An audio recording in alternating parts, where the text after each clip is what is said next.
Welcome back to Between the Levees. I am joined today by Jimbo Cheatham, Captain Jrock. He runs on the lower miss from St. Louis to New Orleans on a 6250, John D. Nugent for ACBL. Then a couple years with them. We'll get into all of that. Captain Jrock, thank you very much for joining me. Hey, glad to be here. Well, you've seen this before, sir. Tell me where you came from. Well, a little bit of my background. I'm born and raised in the Boot Hill, Missouri. My roots come from Tennessee. I'm about a third generation towboater. How did your grandfather was on the river? Yep. My grandfather he rafted timber back in the early days. He had his own boats back when they rafted timber and floated them down the river to the sawmills. What river was that? Most of all of them, but he had the record size raft of timber that come out of the Illinois River back in '72. And he delivered it here to Madrid, mile 889 on the lower for Anderson Lumber Company. How long was he on the river? Oh, Grandpapa started when he was a boy, probably in his early teens, and he retired at 76. So just a couple of years out there. Then what about, you said your father was out there too? Yeah, my dad started with ACBL back in 1964 and worked there for a few years, broke in the Wheelhouse. And from that point, he worked with a number of companies. And he passed away in '05 and was working for, shoot, I can't think of it now. I have to think on that one for a minute. No problem. It may come to you. So, well, what was life growing up with a towboater father? I assume gone 6 months a year. It was growing up. It was tough as a little guy. You know, Dad wouldn't be here for the ball games, the holidays, special occasions, and stuff. But the time home was kind of cool because I had his undivided attention. My most memorable times probably was when I was about 5 or 6, and back then the companies would let the families ride on the boats. And I started riding a couple of weeks at a time with my dad during the summer months when I was out of school. Tell me a little bit about that experience. Well, for a little guy, it was pretty awesome. I got 2 stories to share on that. One of them was actually with ACBL. It was on the old Chicago Trader, and I think now it's the William Clunk, if they still have it, if it's still the old original boat. It was a hydraulic wheelhouse boat round up to Chicago, and my aunt and uncle, his sister lived in Chillicothe. So we actually got on the boat then, and the captain on there was Captain Raymond Earl. And I was probably 5. And I was fascinated with this big brass button in the floor of the wheelhouse. The wheelhouse wasn't much bigger than a telephone booth. And he said, boy, if you mar down on that, it played music. Well, what it did, when I figured out how to step on it and mar down on it, as he instructed, it was the whistles to that boat. And it was quite loud because instead of being on top, it was attached to the side of the boat. And I climbed up my dad like he was a tree. Scared the tar out of me. And the next, probably most memorable thing, I got to ride the whole summer with him, about 3.5 weeks. And we rode from St. Louis to St. Paul and back down to Burlington, Iowa. And we got off the boat there. Tell me about that run. What do you recall from the actual experience? Oh, a lot there. We were northbound going through the Burlington Railroad. No, it wasn't the Burlington Bridge. It was the Fort Madison Highway Bridge, Railroad Bridge. And my mom was on there at the time with us. I was sitting over there at the desk playing cards. She was back on the settee. And of course, Dad was at the helm. And the bridge tender come on and picked up the radio and said, Captain, do you know the whole stern of your boat's on fire? My dad real calmly picked up the mic and said, no, ma'am, but we'll check into it. And we looked back there and the whole stern of the boat was on fire. And what had happened, they had stacked a bunch of oil filters up and they caught on fire. And they was able to put them out with fire extinguishers. So it was kind of scary there for a minute for a little guy, seeing all the black smoke and the hustle and bustle, and seeing my dad go from dad to captain. And that summer after the summer had passed and school started, never will forget this. You know, back then when we went to school, I think it was in second grade, I sat down and the teacher asked us, the class, to write what we done as like a little mini essay over the summer. So I put on, I wrote down what I'd done. I rode the boat with my dad, and I got to steer across Lake Pepin, and the whole 9 yards. And she just bluntly called me a liar. Broke my heart. Gave me an F on my paper, and I took it home and showed it to my mom. And back then, we didn't have cell phones like we have today. We had ship-to-shore radios on the boats, and that the telephone was hardline patched to a marine operator. And usually Dad would call on Sunday. Dad called on Sunday. Mom told him what happened. A couple of weeks later, he come home off the boat and went to school with me, and validated that I'd done everything I said I'd done on that little essay. She passed me and apologized. That's been a long time ago. As she should. Good for your dad. Anything else interesting on that trip? Really curious what seeing St. Paul from the water was at, you said, what, 6 years old? At 6 years old, it was awesome going through the towns. I can remember going through Tripoli, Lock 6, where the pink elephant was. Then there was a lot more. The railroad bridges were a lot narrower. I mean, you had they've widened them up quite a bit since then. But going through the towns, seeing the people at the locks that would come and watch the boats lock at that time was kind of cool. And actually going into the furthest point north that we could go was kind of impressive at that young age. And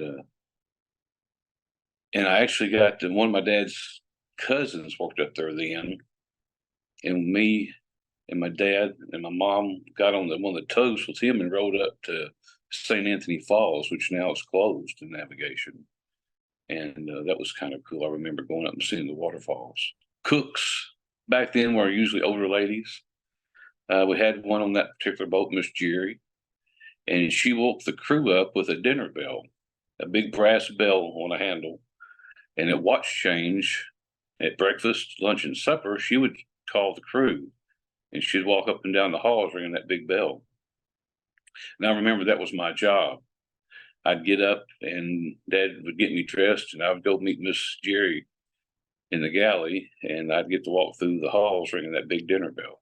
Yeah, I did see one of your YouTube videos honoring the cook on one of the vessels you were on, and all the layout y'all had for lunch that day. Miss Brenda, she's the cook on the Nugent now, and that was probably Christmas dinner. I think this past year. Okay. We had everything there was you could have. That fried chicken did look good. Yeah, that was our Sunday dinner. Okay. That's an old tradition, towboaters tradition. There we do steak on Saturday, fish on Friday, fried chicken on Sunday. Then the rest of it, of course, Taco Tuesday has become an adoption in the program. The rest of it's kind of the cook's discretion. Well, backtracking to childhood. So were you an only child? I was one of two, and my sibling passed away at a very young age. I'm sorry to hear that. Where did your mother work? Yeah, my mom did. She worked at a restaurant here in town. I'm from here in Imagine, Missouri, and we're mile 889 on the lower. Worked at a little well, it wasn't a little restaurant. It was Rosie's Colonial Tavern and Restaurant. It was then the interstate wasn't built. They had just started construction on it, Interstate 55, and it was one of the hot spots here on 61 Highway. 61 run through town, and Mom worked there as a waitress. All right. Well, I know we touched a little bit on essay writing in school. Were you drawn to anything growing up academically? Growing up academically, actually, when I got up into high school, I had thoughts of becoming a nurse. Also, my passion is the culinary arts, and those two things weighed on the back of my mind for a long time. And working my way through school at Southeast Missouri State University there in Cape Girardeau, I worked my way through school on the river during the summer months. I'd ride 2.5 months a lot of times straight. And so that's how I worked my way through school. I ended up getting a degree in business administration with a minor in accounting, philosophy, and theology. Wow. 6 month or 6 year waiting period for a nursing program. So I took my business degree and I worked locally here for one of the reputable farmers here. I worked for a bank, and every time I'd ride up on that levee, there'd be one of the big Wisconsin boats backed in, or a boat that I would recognize. And finally, I just gave it up and went to work out there, and been doing it for about 30 years now. Well, tell me about I guess your first time getting on deck as a deckhand. My first job as a deckhand was in the summer of 1985. After I graduated school, I went and worked about a month and a half for B&H Towing Company. Dad tripped for him at the time, and Captain Buck gave me a job there. I knew what to expect, but yet the work and actually doing it was not a learning curve, but there was a lot to pay attention and try to learn. The biggest thing my dad told me, and even to this day, never turn your back to the river. And that first trip, we was down in Helena doing tow work, and a wire broke, caught me in the back of the legs, knocked me between the couplings, and this was on the outside string, on the starboard string. And we had 24 loads in tow. We was picking up one. It was a heavier load. We was going to put it there in the steering coupling. And the knock and the water and all that washed me out under the tow. And I come out the second coupling from the head on the port side. And the chance of a guy coming out of that alive is slim to none. I'm thankful to this day. The good Lord bless me. And that was a lesson well learned. Never turn that back toward the river. Were they able to get you right back out the water on the other side, or were you injured? No, I wasn't. I was scratched up a little bit, and my head found the bottom of most of the barges I went under, floated under. The tug that was going to put the barge in tow turned it loose and went out there and grabbed me and got me up on the side of the tug and brought me back to the boat. I didn't go to the hospital, didn't go home, went in, changed my clothes, took a shower. Captain checked on me. He said, "Are you okay, son?" I said, "Well, kinda." And I went back out next watch and was very careful at that point on in life.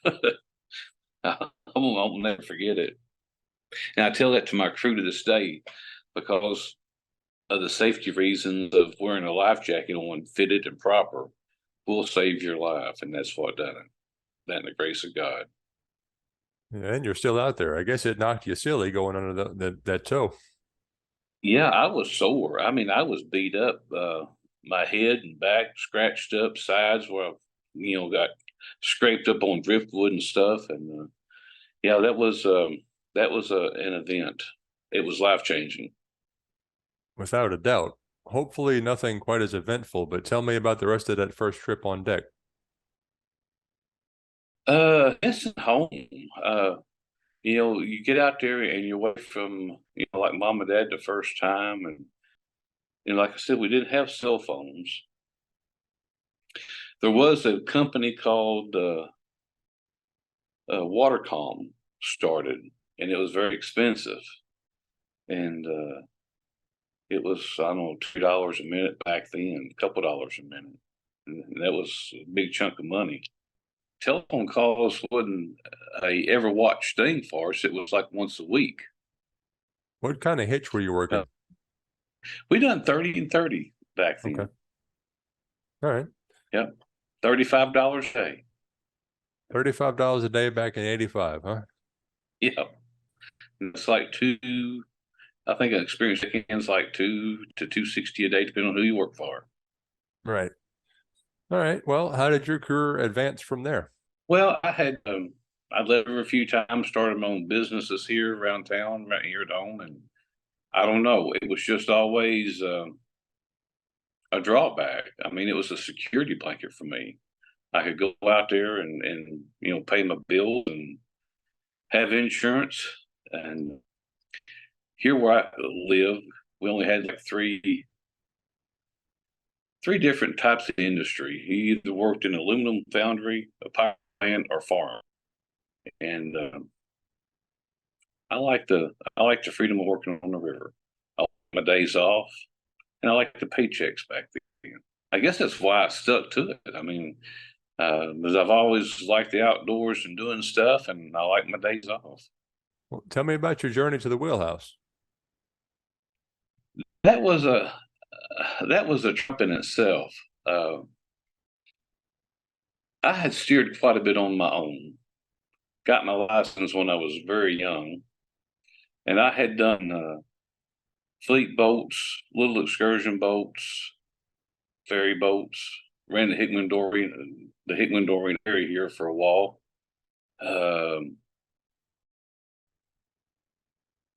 Worked some of the local fleets down south of here, Cape, and I just always wanted to go to the Wheelhouse. I mean, I was driven to the Wheelhouse for then was the biggest thing. Couldn't make that kind of money in on land, and I don't know. There was just something about it. Watching my dad navigate the rivers and his colleagues, and it was just an independency that I just wanted to have. So it was. My daughter's 28 now, so it was about 28 years ago.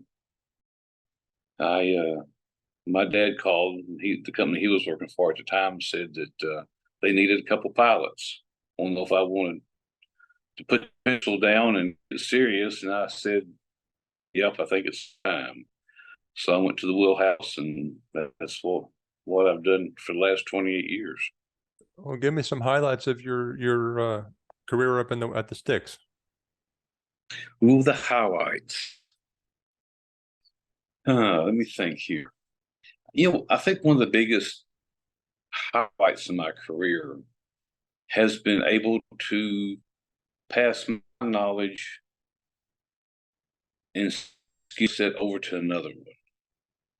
And I've made 4 pilots in my career, fixing to do a 5th one. And I think that's probably one of my biggest highlights. Working with a lot of awesome people, being able to go to a lot of the public events here locally and within the tri-state area,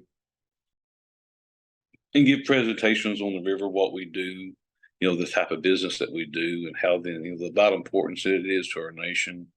And with that aspect, serving my country in a way that the average Joe civilian doesn't serve, and that's keeping America on the move by water. Tell me a little bit about your first time running your own boat and how that crew reacted to a new guy and all that kind of stuff. Ooh. Well, when you first start getting posted up, and I had boat handling behind me when I started, when my dad posted me on the upper. And I mean, you would have a little difficulties wiggling into a lock and stuff like that, and they would always throw back, "Well, that's not how the captain done it, or that's not how Captain so and so done it. He just drives it in here." Well, you first start out, guess what? Things was a little rough. I learned more in that first 30 days by myself piloting a line boat than I ever did anything else with anybody standing behind me telling me how to do it. Mark Twain depicts it in Life in Mississippi. Um, Being able to read the river, seeing the sunrises, the sunsets, and it just, man, it instills in you something that is just words can't describe. Well, I know you were telling me you're running a 6,000 class now from St. Louis to New Orleans. What size tow do you run? Well, if we want to go south, we haven't been south in a while. We usually take 25 down loads and bring up usually 24. Mainly here lately, we've run the Upper Mississippi, the Illinois, and the short runs on the Ohio. I've ran everything from a 400 horsepower boat to one of the 10.5s. So pretty diverse in my 30 years experience out there. Sure. Well, have you identified a favorite place to run over the years? I think the fall of the year, I like running from Mississippi. When the fall foliage starts coming out, that's probably my favorite place to run during the fall. Um, and I do like the Arkansas River. It's a beautiful river. Tell me a little bit about your canal experience. Man, I've tried to forget about my canal experience. I was kind of thrown in that one years ago. Uh, One of them buddies that you meet in life that cons you into doing something, and we went down a lot into Texas and ran the intercoastal, and man, that's a different life back there. People don't understand. People don't realize that the United States hosts over 25,000 navigable miles of waterways and how they all connect.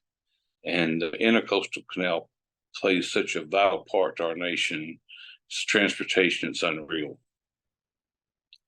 I don't.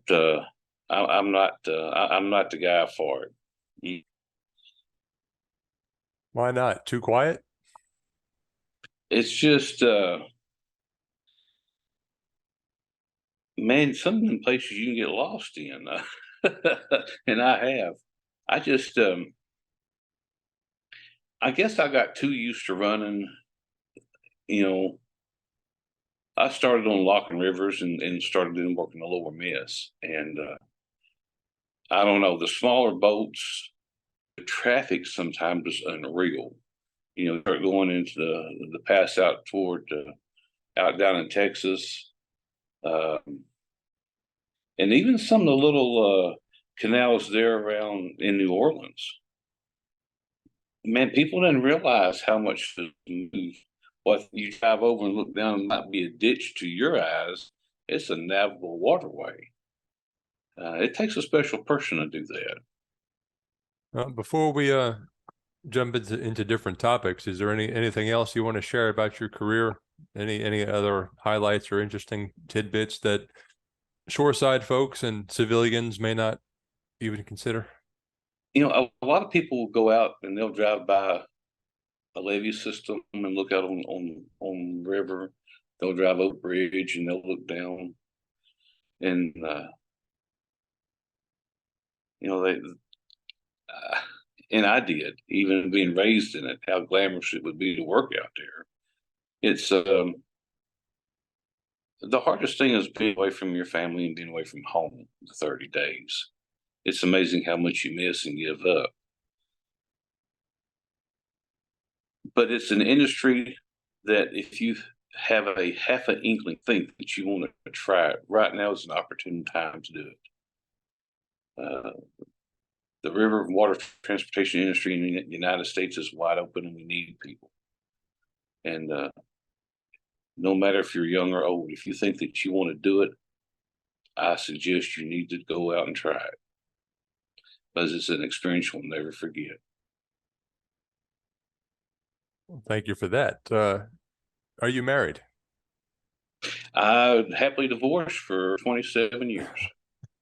All right. And you said you had a daughter, right? Yep, she's 28. What's she doing these days? She was a manager at a local truck stop, and I think she's going to pick up and start loading barges for a local grain company here in our area. Is that right? Yep, And that's your only child? that's my only one. All right. 3 nephews, and the 4 of them, they range from 21 to 28, my daughter being the oldest, and they still keep me busy. Has anybody followed you into the industry? I had 2 nephews that did, and that was kind of a bittersweet moment, seeing my oldest nephew go out to work on a boat. I know the dangers, I know what it's like, I know what you miss, but yet it kind of made me proud. He worked out there about 5 years or so, 6. Then in the meantime, my middle nephew decided he wanted to go out there. That kind of broke my heart. He gave up a baseball scholarship and some other stuff that I just wanted to choke him for, but I bit my tongue and said, okay. So we got him on, and they both worked out there. I say the middle one just quit, I don't know, about a year ago. He's working at the power plant here at New Madrid now, and my oldest nephew is doing quite well working at Newport Steel in Blythe, Arkansas. Both well-paying jobs, as much as they can make out there, if not more.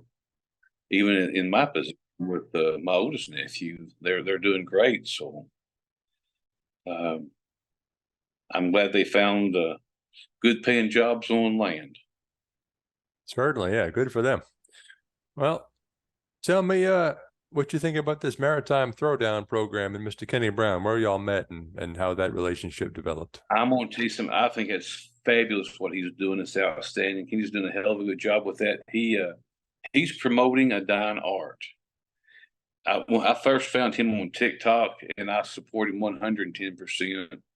He's bringing back what some of the industry has kind of put on the wayside, back to the making the common knowledge out there of sport, line handling, line throwing, making bumpers, rigging, land rigging, and what he's doing with the competition part of it, making it fun for the guys, making them want to better themselves and become better boatmen. I love it, and I can't wait to I'm able and off the right time where I can judge some of the events and partake in it more. I've kind of blamed myself for not going and reaching out and doing more with him with the Maritime Throwdown project, and then the few I talked to him a couple of weeks ago, and I was definitely still in that I wanted to do more. It's great. Yeah, I'm going to try and get a little bit more involved middle of next month, actually, on that.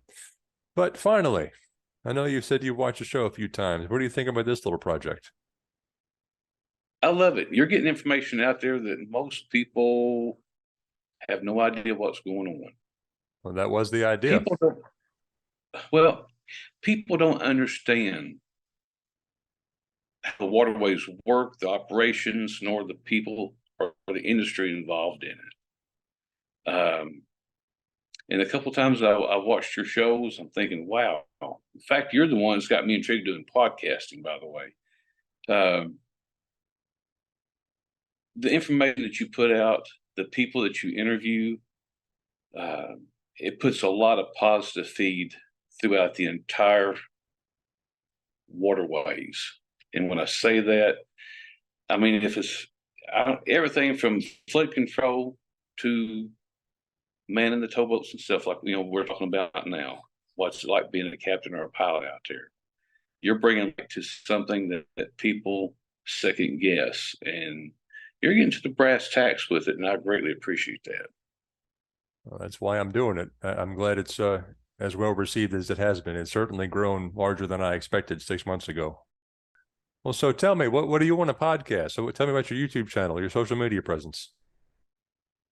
Well, me and an old buddy of mine got acquainted. He worked for AEP at one time, Tony Beeson. We've both been outdoor advocates, hunting, fishing, and kids coming up trying to teach them the right way and the safe way to do things, promote safe boating. And we got kicking this around and started a deal called the Drive TV a few years ago and kind of let it go by the wayside. And we've picked it back up again. And I've done some interviews with the Missouri Porn Association, Iowa Porn Association, Illinois, and some of the news agencies when the river was in its record lows in this past summer. And I've got a background in radio. It's something that I've always liked. And Tony said, man, we need to think about doing a podcast.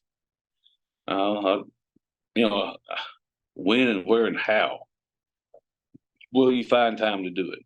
And so I've started my YouTube channel. We're going to start the Drive Outdoors YouTube channel.